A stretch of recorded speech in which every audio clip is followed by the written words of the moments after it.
Assalamualaikum warahmatullahi wabarakatuh. Hai hai hai, selamat datang dan selamat bergabung di video pembelajaran Bu Maryam.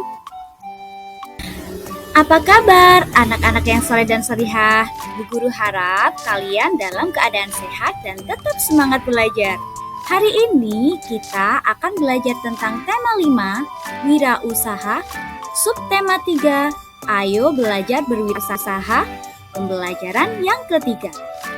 Nah, anak-anak, ayo kita belajar dengan penuh semangat ya.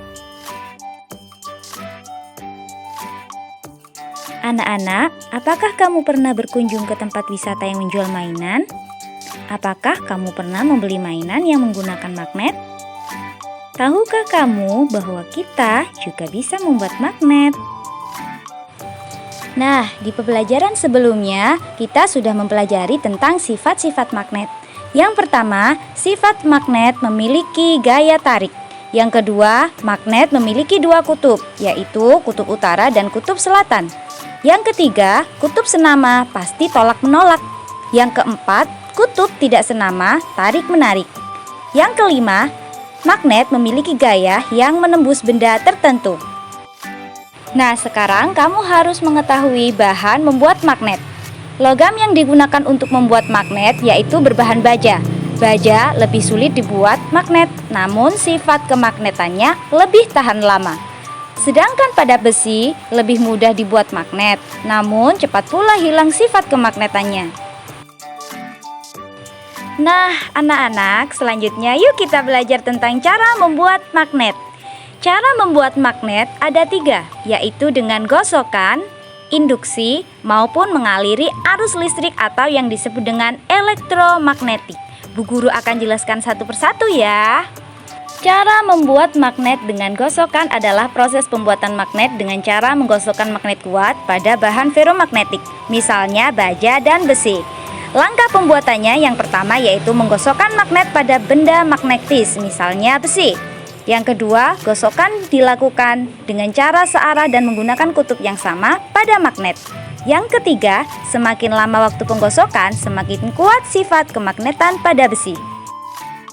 Cara membuat magnet selanjutnya yaitu dengan cara induksi, yaitu dilakukan dengan mendekatkan bahan magnet dengan sebuah magnet.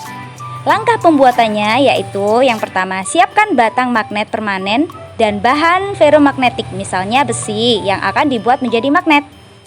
Yang kedua, posisikan magnet kuat dan besi secara vertikal menggunakan statif dengan susunan magnet kuat di atas dan besi di bawah. Yang ketiga, dekatkan atau atur jarak antara magnet kuat dan besi dengan cara menggeser posisi penjepit statif naik atau turun. Yang keempat, besi telah berubah menjadi magnet. Buktikan dengan menaruh jarum atau paku di bawah besi. Elektromagnetik adalah proses pembuatan magnet dengan menggunakan arus listrik untuk mengaliri kawat kumparan yang terlebih dahulu dililitkan pada bahan ferromagnetik seperti baja dan besi. Adapun langkah-langkah pembuatannya adalah yang pertama, lilitkan kabel pada benda magnetis yang akan dibuat magnet, misalnya besi. Yang kedua, kedua ujung kabel dihubungkan dengan baterai atau sumber listrik atau yang lain. Yang ketiga, batang besi telah berubah menjadi magnet. Buktikan dengan mendekatkan paku atau jarum. Nah, setelah kalian bisa membuat magnet buatan, sekarang ayo kita belajar apa saja manfaat magnet dalam kehidupan sehari-hari. Yang pertama, magnet dapat menarik benda lain. Contohnya, tangkai obeng menarik mur. Yang kedua, magnet sebagai komponen dalam pembangkit tenaga listrik.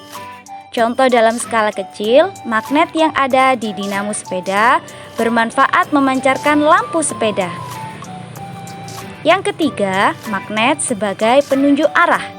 Karena sifat magnet memiliki dua kutub, yaitu kutub utara dan kutub selatan, maka magnet yang berbentuk jarum akan menunjuk ke arah utara dan selatan.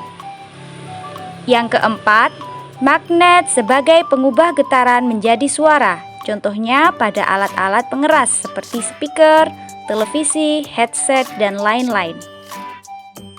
Yang kelima, sebagai perekat. Contohnya pintu kulkas yang di dalamnya ada magnet sehingga pintu bisa tertutup dengan rapat. Atau penutup tas, tempat pensil, dan sebagainya. Yang keenam, kereta api maglev.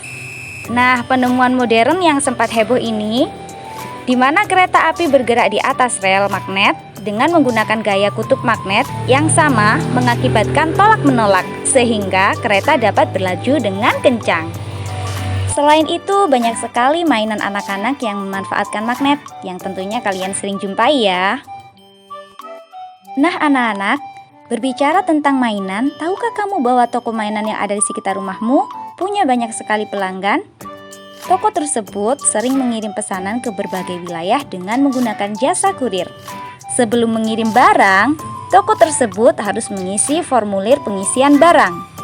Nah, tahukah kamu informasi apa saja yang perlu kamu cantumkan dalam mengisi formulir pengiriman barang? Pada formulir pengiriman barang, data yang harus diisi yang pertama adalah data penerima, yang kedua, data pengirim, yang ketiga, data lainnya. Petunjuk mengisi formulir pengiriman barang. Yang pertama adalah isi data penerima dan pengirim dengan menggunakan huruf kapital. Yang kedua, isi data dengan nama awal penerima dan pengirim dengan jelas dan benar. Yang ketiga, isi nama akhir penerima dan pengirim dengan jelas dan benar. Yang keempat, isi alamat lengkap penerima dan pengirim, seperti nama jalan, nomor rumah, RT, RW, kelurahan, dan kecamatan. Yang kelima, isi kota atau kabupaten domisili penerima dan pengirim berdomisili. Yang ketujuh, isi provinsi domisili penerima dan pengirim berdomisili. Yang kedelapan, isi kode pos wilayah domisili penerima dan pengirim berdomisili. Yang kesembilan, isi nomor telepon penerima dan pengirim.